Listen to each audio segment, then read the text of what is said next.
This is Interstellar Realities Radio. Friend, I was once again tucked away in the Appalachian Mountains of western Pennsylvania. We are live with Bob Fletcher. Okay, well, it's my pleasure to be here. Well, Brother Bob, we're here tonight to talk about one of the greatest conspiracies that's probably in the last 100 years at least.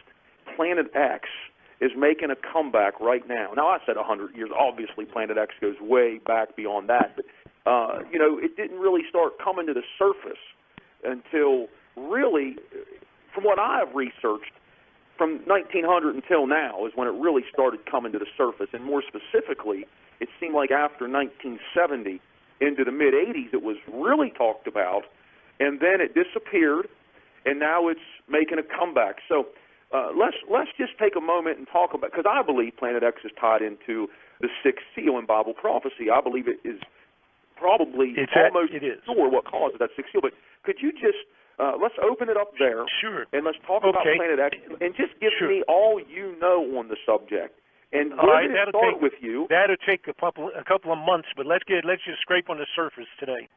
About 3 years ago, I started looking at something that had been brought to my attention by several people, and it was basically the fact that there was huge, not millions of dollars, but billions of dollars and even trillions of dollars with a T disappearing out of the Fed budgets. So we're talking much more money than I was used to chasing. We used to chase in these variety of corrupted operations. You chase a million or 10 or even $20 million trying to track that down. When they would, it would show up, let's say, disappeared out of a budget. But a couple of years ago, a fellow named Donald Rumsfeld, who was in charge at that time at the Defense Department, he came forward during a congressional inquiry, and he said that $2.3 trillion had vanished from the Defense Department budgets over a period of a few years. Secretary of Defense Donald Rumsfeld declared war, not on foreign terrorists. The adversary is closer to home. It's the Pentagon bureaucracy. He said money wasted by the military poses a serious threat. In fact, it could be said that it's a matter of life and death. Rumsfeld promised change, but the next day, the world changed. And in the rush to fund the war on terrorism, the war on waste seems to have been forgotten. My 03 budget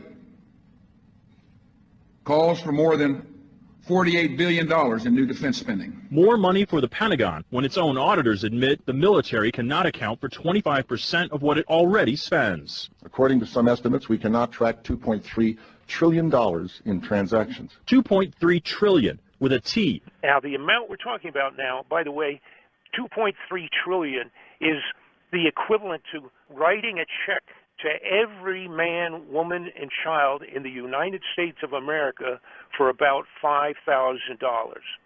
That's how much 2.3 trillion is. And Donald Rumsfeld, very calmly sat before the Congress and said that that money was missing. They didn't quite know where it was, coming out of defense budgets. Well, the senators and the congressmen, of course, were set back on that. They're, like I say, they're used to stealing a few million here and there. But when you start talking that kind of money, that's pretty serious. Because this is what's happening, ladies and gentlemen. Every so often, Rumsfeld comes out and goes, I don't know where. I don't know when. But something awful is going to happen. Thank you. That's all for today. No further questions. Now, what happened, coincidentally, and it is not coincidental, but what they claim to be a coincidence, that was about 1 day or 2 days before the 9/11 terrorist activity in New York and in the Pentagon. So when 9/11 took place, a day or so after, Donald Rumsfeld admitted that they had lost $2 trillion. Obviously, we never heard the story again. It just disappeared into the smoke of the Twin Towers building in New York City. So the announcement was rather well-timed because it just vanished.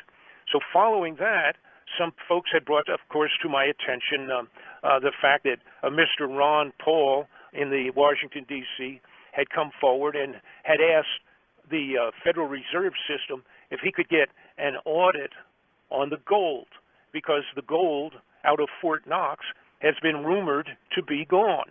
It is gone. There is no gold in Fort Knox any longer. And when Ron Paul came forward on the floor of the Congress, the Senate, he asked for have an audit of the gold to make sure that it was all still there, and they told him to simply go away. You get nothing. You lose. Good day, sir. Because the Congress and the Senate has no right to even look into the Federal Reserve operations. They cannot request. We cannot request through the Senate or the Congress an actual legitimate audit of all the Federal Reserve gold that supposedly is in Fort Knox. Now, what also happened within a few months, of course, we got to remember back 2010, that period of time, 2008, was when the world banks were in a serious financial crisis. You had Greece, and several of these countries are actually on the border of bankruptcy. And the Federal Reserve in America had to lend them money and put money into bolster up the international banking finance, or it was all going to crash. And that was back around 2010, around that period of time. Now, at that time, Germany and several other nations had come forward and had asked the Federal Reserve the same thing that Ron Paul had asked. And that was, we need an audit because the foreign banks, a lot of people, if you're not into this, you would not know it, the foreign banks around the world for many years have put billions and billions of dollars of gold bullion from their different nations around Europe and around the world, South America, etc. They had deposited tons of gold in the Federal Reserve. When Germany and 6 or 8 other nations came forward in about 2013, 2011, that period of time, they came forward and they said, we need to take some of our gold out of Fort Knox and put it back into our own reserves here so we can stabilize our financial condition. Guess what happened? The Federal Reserve System told those countries that they could not have any gold out of Fort Knox. And the best that they could do for those countries was to give them an audit of the gold, but that would not be until 2020. So at that point in time, now this is a couple of years ago, it really red flagged for me. I thought, wait a minute, something really is rotten in Denmark. We have all this money disappearing from standard legitimate funding out of Washington, just vanishing. And then we have the gold at Fort Knox is gone. I mean, it's gone. If it was there, they would show it to the appropriate people, and they're just not doing that. You know, when you're talking about trillions of dollars vanishing, and then you look at the rest of the scene, for example, changes that had taken place for 20 years with the space program being very, very different from what it originally was, and the expansion of what they called continuity of government within the United States, and the fact that they were arming the police departments with military weapons all over the United States, it started to really bother me. It was a matter of what is going on?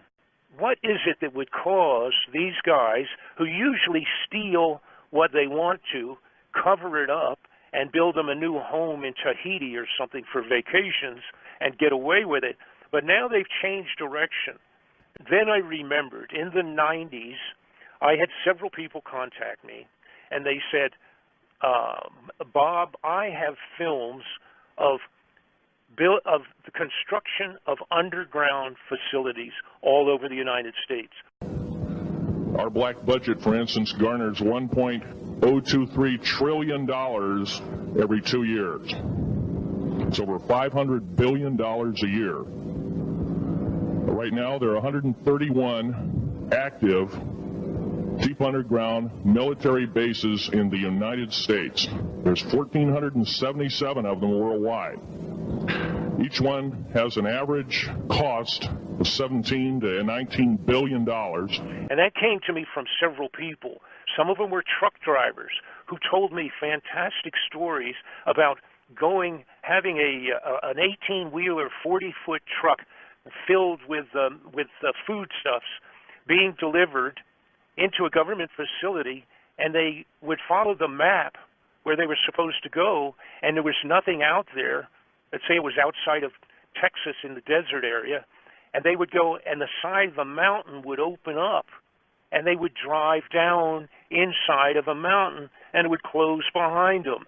Now, those are fantastic stories, but to me, back in the 90s, they were just that. To myself, that was almost an outrageous kind of a story. They would tell me about going into an underground facility in Tennessee and driving for 600 miles under the ground. Those things were a little mind-boggling and pretty fanciful type of a report for me. So I kind of put it on the back shelf. These people sent me pictures, and they sent me what were VHS videos at that time, but I didn't know what to make of them. It didn't mean anything, so I sort of put it on the side burner, so to speak, the back burner. But again, now this is about 3 years ago, I started putting all of the dots connected all of the dots. And what had taken place in approximately 83, apparently with the launching of a new infrared telescope being put way out in the far reaches of the solar system. Apparently, Planet X, or the planet called Nibiru, which is mentioned in all the biblical writings, it's mentioned in all Bibles and scriptures from many foreign nations.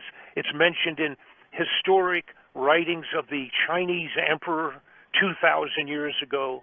It's written on the side of the walls of temples that were 4,000 years old. There was a study done a while back of the clay tablets that were from Sumeria that had been completely broken down and analyzed by a man named Sitchin, S-I-T-C-H-I-N, and he had deciphered clay tablets. There's 25,000 of these tablets. They actually went back 4,000 years, and they described Nibiru, the planet X, and its relationship to coming back like Halley's Comet, coming back and going around the sun every once in a while, and then going way back out again in orbit, way out past Pluto, and coming back again in a couple thousand years. And this coincided with the biblical talk. It was called wormwood in the Bible, and it's described in, like I said, a whole multiple of biblical scriptures of sorts coming from around the globe. 2,000, 1,000 years ago, 2,000 years ago, 4,000 years ago in the case of the Sumerian clay tablets. So what they described is Nibiru being a planet in a huge elliptical orbit, similar to that. Like I say, I compare it to Halley's Comet that comes by every 75 years. There's another comet that we recently discovered that came around in 1997. That was called the Hale-Bopp comet. It is similar to Halley's Comet, except that the orbit that the Hale-Bopp comet is in has been calculated to be 4,200 years. Now that's 600 to 800 years longer than the proposed orbit of Nibiru, or Planet X. So originally I thought, wow, you talk about 3,000-year, 3,600-year orbit of a planet. That's really amazingly large. I thought almost that was ridiculous. But once I realized and got into it and found out that we did have the Hale-Bopp comet of 4,000 years, well, then that took my excuse, looking like it was a crazy number, that just erased that. So I started studying the people that really have been into studying the planet X or Nibiru for many, many lifetimes, or a long time, or following up on other people's studies. And there's several people that have spent their entire last 30 or 40 years just studying the astronomical potential of Planet X. Now, and get back to where I was, in 1983, apparently it was discovered sufficiently that scientific people at a very high level came into President Reagan and George Bush, the vice president, and said, we got a problem. It looks like now we found Planet X that's been talked about, like you mentioned earlier at the beginning. It's been talked about at least and written about, of course, going way back, but been in modern times, in 1960 and 50, there was writings about it in Life magazine and Reader's Digest and Lookton magazine, all the major media of that time in the 50s and the 60s. But apparently around 83, Ronald Reagan and his people were told that this is on its way back in and that it had been discovered, and now what are we going to do? All right? So at that point, it changed everything in Washington.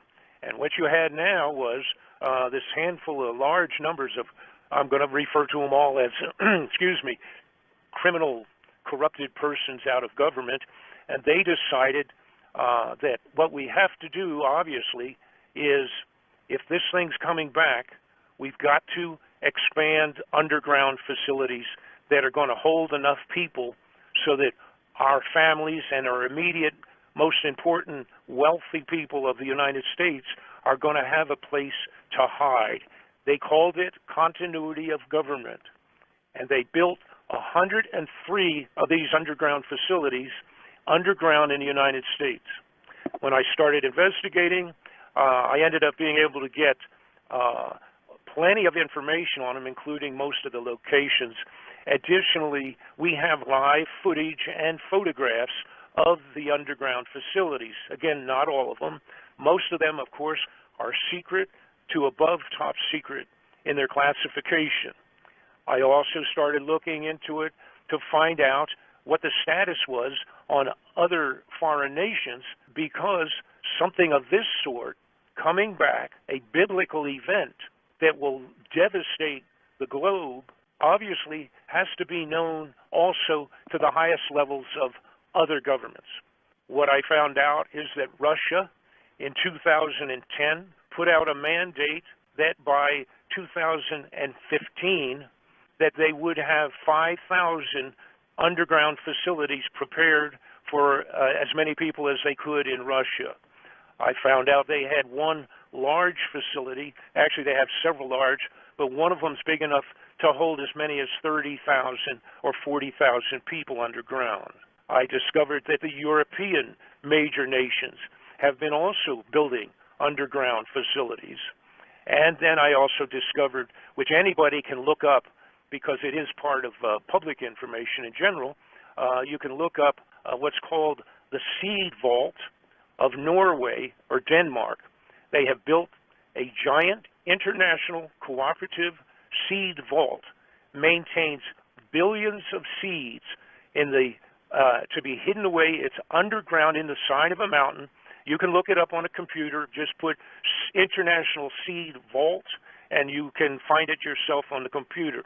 This is a storage facility maintaining all of the necessary seeds to reseed the globe, the entire face of the earth, or as much as they want or can, after the complete devastation similar to the original floods of Noah, which is what Nibiru, Planet X, will potentially bring upon the globe when it comes close to the earth. Now, I'm going to take a brief pause here, get a drink of water, and if you have any questions up to this point in time, feel free to shout them out at me and let me know what you would like to ask. Absolutely, Brother Bob. I'm telling you, this is getting better and better by the minute. Wormwood in the Bible to me is more referring to a meteor falling into the waters, and I don't believe it's specifically talking about Planet X. However, Doug Elwell, author, says, author of Planet X and the Sign of the Coming of the Son of Man, says he sees Planet X in the Bible through his understandings of Scriptures. Now I myself, I draw more of a speculative conclusion that the apocalyptic events in the Bible that are talked about in the tribulation are brought about by Planet X.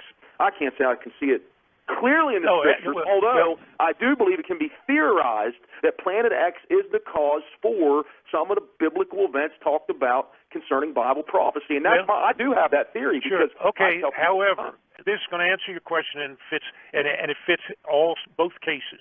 both case situations. First off, it's not going to be a theory. All right, it's been researched sufficiently that the Planet X has come around several times in the past.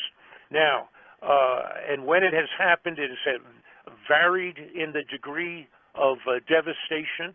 However, it has come around several times, and this is documented geologically, etc. But here's what you're looking at that fits both, or actually 5 situations, if you will, but at least the 2 that you mentioned. And it's not a matter of theory in terms of the wormwood and meteors falling. Sure, because that's the case right there. That is going to happen. Right. And now I'm going to tell you exactly how it's going to happen according to putting together all of the dots, connecting all of the dots, not only political, historical, biblical, and non-biblical scriptures written on the top of the mountains by the Tibetan monks that recorded it when it came around, and the emperors of China that wrote it down. And it's a fellow named Gil Brouchard who has done unbelievable, wonderful investigations on the biblical side of this and can explain a day-to-day description of when it has passed previously and what had taken place and what will take place once again when it passes around the sun and back out.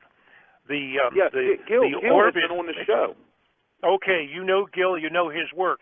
I am completely in line with about every single thing that Gil has come up with, but the only difference between he and I is that I brought in all of the other dots. I've connected the politics, the money, the theft, the fraud, and the corruption, and put it all together, the underground facilities that have been built by these people, stealing your money and our money to build them, by the way.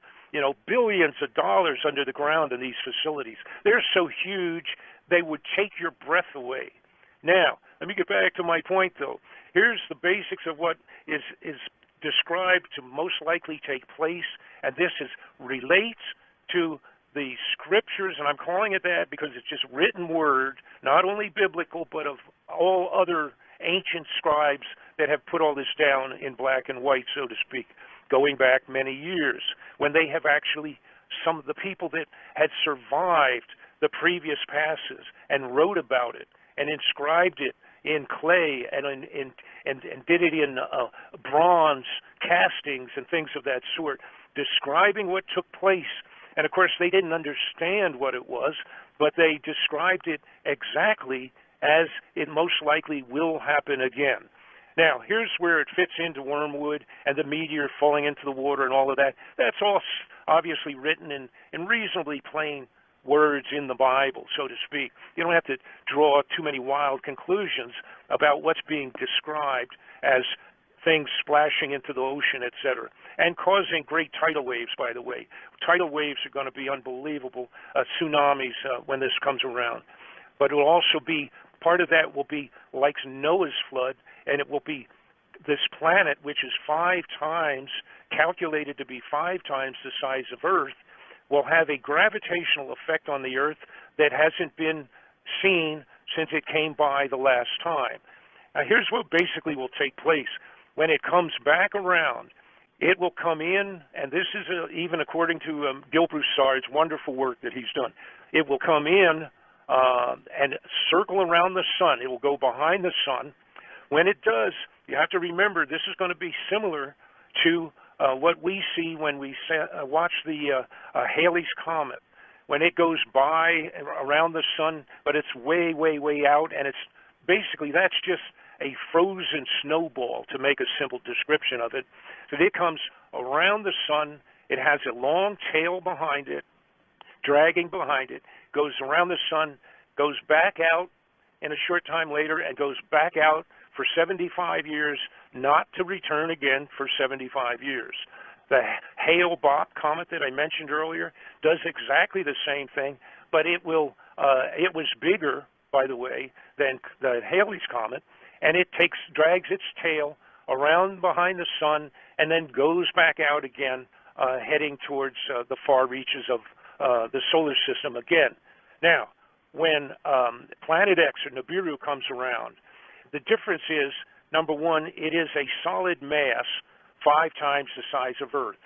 It will cause an eclipse of the sun for a period of time. It has 3 or 4 planets that are actually, I'm going to refer to them as moons, that travel with it and travel around it, similar to the situation with our moon relative to Earth.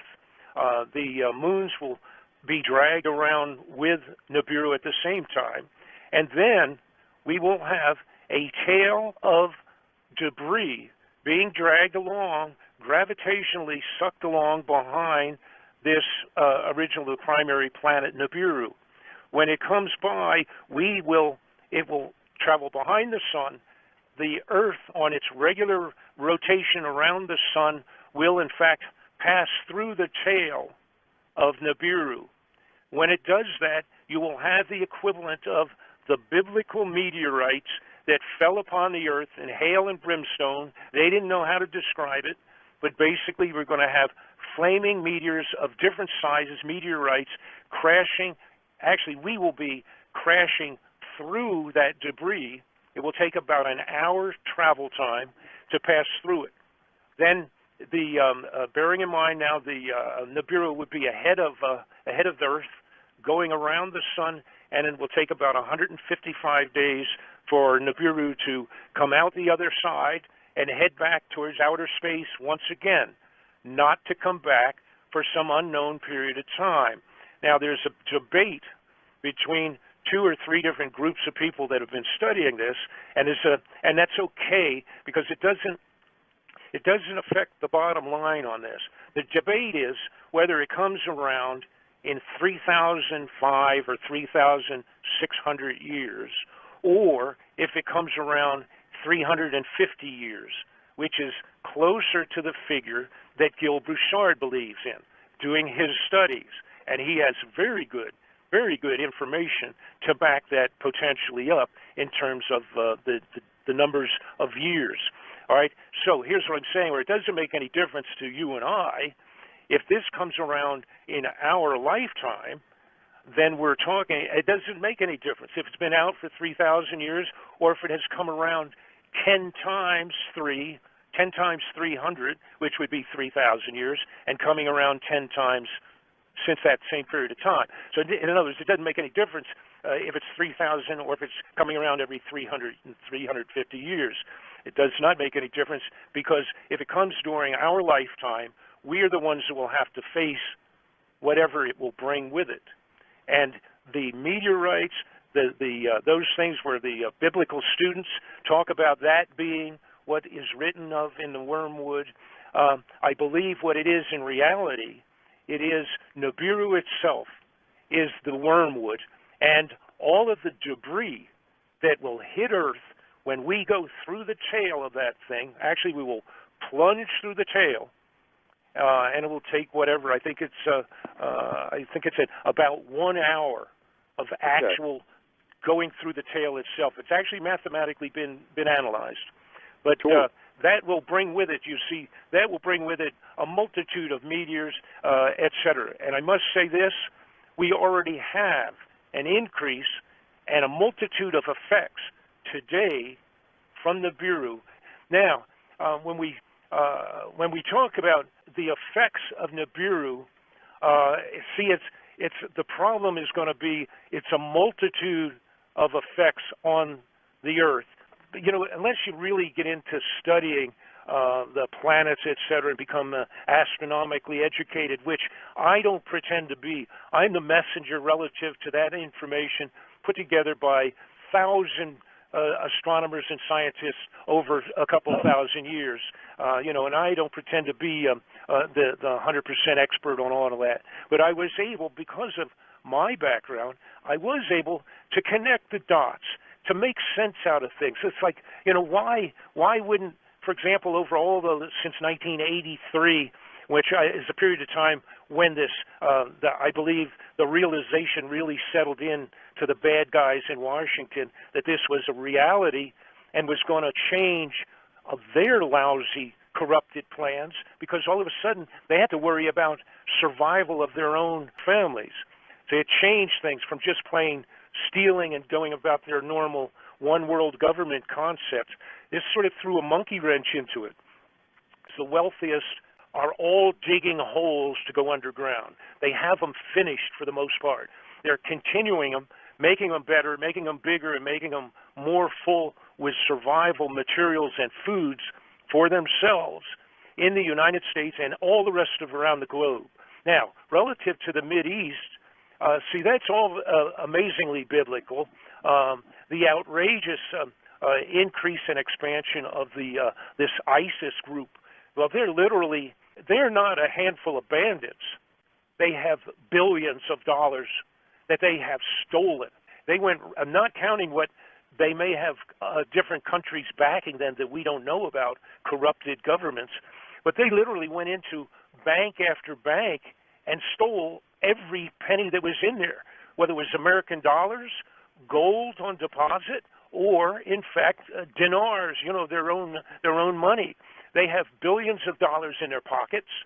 They have stolen billions and taken over billions of dollars worth of extraordinarily serious weapons.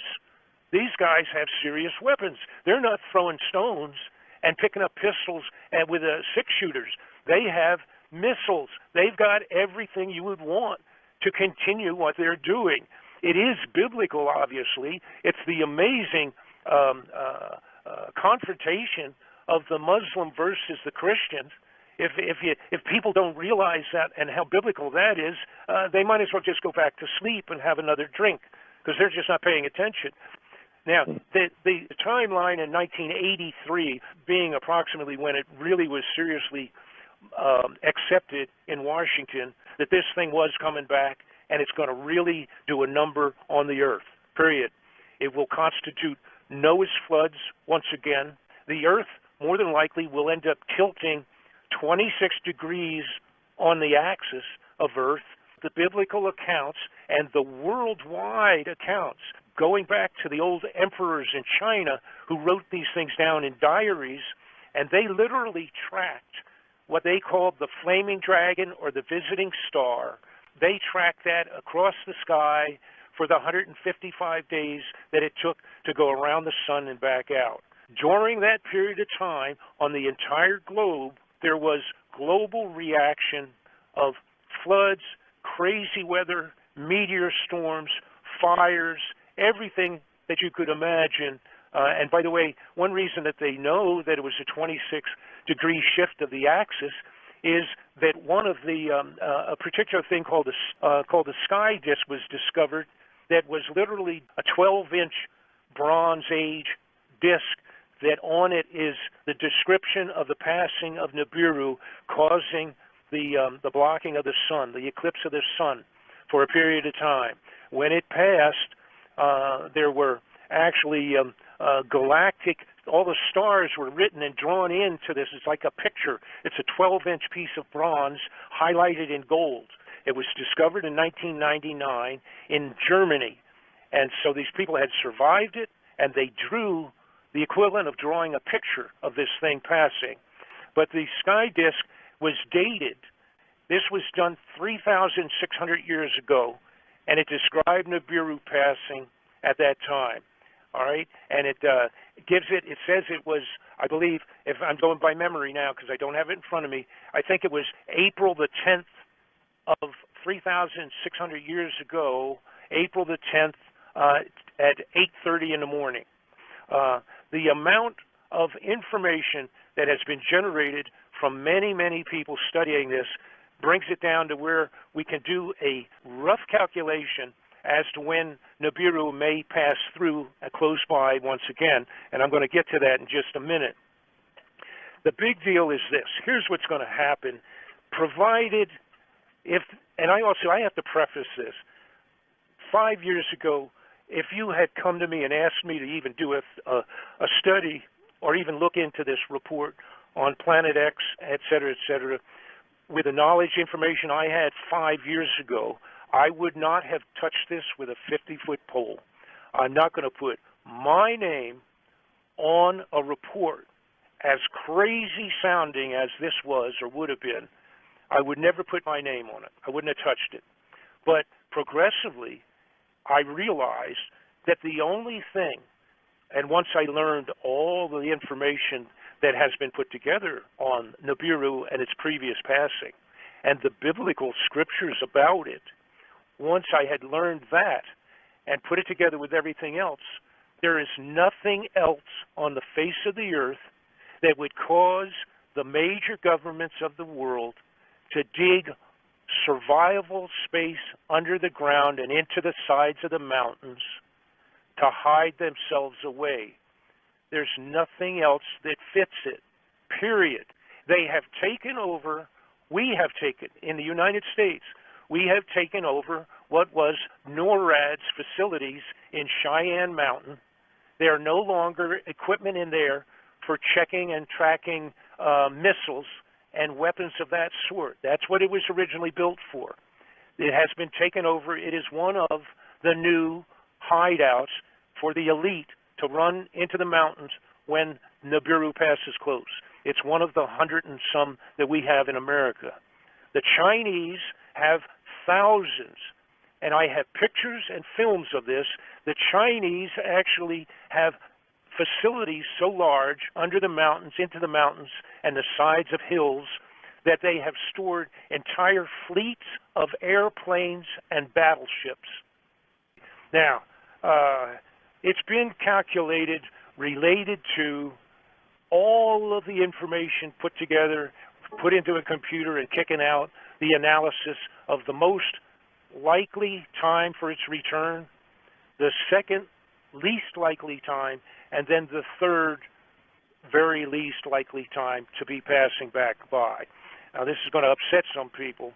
The possibility is very high, according to Gil Broussard and many other people, and the relationship to when it has been passing previously, is that it will be seen in December, and it will take several months for it to come close enough to go around the sun. But it will be seen in December of this year.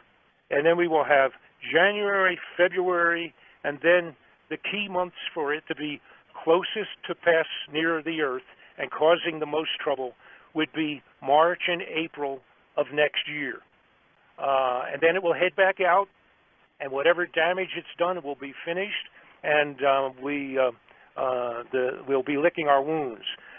If it is not seen, and what I'm talking about seen is where it's up there and it looks like a new star up there in the sky coming inward, it will be getting bigger every month, every week, a little bit bigger. It will look like a single star originally, even though there's probably a couple of moons going around with it and a lot of space junk. It'll be seen in December. It'll get bigger in January, February, and then March and April, make its journey around the sun and back out. The journey around the sun and back out is probably 155 days. Now, all of the best scriptures and information related to when it had passed before and was written in, logged in, and drawn, sketched out, and all the rest of that, it has always been, apparently, in March and April, like the Passover period of time. All right? In fact, we don't see it this December, and with it coming in, then we probably have a complete year to wait for it to come.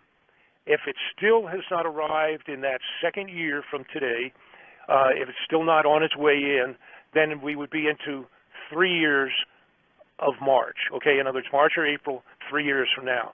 But the consensus is that it's very likely to be seen this December and to pass in the March of April of next year. All right. Now, it's not my estimate. That's the estimate of other people that are I consider to be the experts. Now, here's something else that's very important. This is where the politics fits into this thing. The people that are keeping this secret from us, all right, a lot of people say, when will they tell us this is coming?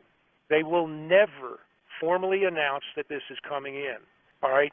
They are going to have, this is from the point of view of the bad guys, all right? The guys that have the tickets to go underground in the underground facilities and bring their families with them, all right? Those guys are going to have martial law declared in the United States a few months before 100,000 astronomers start seeing this thing appearing on the horizon, coming in as a new star. So, what are we talking about? If the timeline is being seen first in December and January, they will have to have some form of martial law a few months before that in the United States. So they will have complete control over the general public when it starts to become a riot on the surface of the earth. If the leaders of any of the major nations came out and told the world that this thing is going to be coming in 5 months or 2 months or 6 months, that this thing is going to be coming by, it would be the end of all things. The financing would be, the entire globe would go into riots. So it's not going to be announced. They will never tell us. Now, the next question is, how would they get away with declaring martial law? Because they have to have the general public to go along with it. They can't just do this. They have to have the public believing that it's a good idea for martial law. All right? So it'll be one of three things. It'll either be some major terroristic acts, like 9/11 type thing, chemical, biological, or something like that, across the country in several places. If they announce that it looks like Russia is going to have a direct confrontation of World War III for some reason or another, and or Red China, that will be good enough for martial law. And the third one of possibility is obviously an outbreak of an uncontrollable disease like Ebola or something like that, getting large enough that it would be a believable reason for martial law. One of those three is going to constitute, and again, the best sign for people to understand when this thing might be coming around is when you see that martial law genuinely starting to take place. So then that's going to be the only thing that the average American public is going to be able to understand. And again, it could be even the solar flares. The solar flares that they were talking about, the head of the CIA, James Woolsey, the solar flares that he and Janet Napolitano was talking about, again, all of these will be part and parcel to the passing of Nibiru whenever that takes place. And unfortunately, it looks like it may be within 3 years. And again, our sign that's going to be a realistic signature is going to be when they pull the need for martial law in America. Ladies and gentlemen, this is Bob Fletcher from Bob Fletcher Investigations. It literally is the most important report that I have ever done, and I have done reports at the request of the Senate Intelligence Committees. I have done reports directly for dictator Manuel Noriega's lawyers. I have done reports for congressional and Senate investigations for 25 years, and I would never do this as a frivolous bunch of baloney. I am absolutely a complete, firm believer in what I have completed here.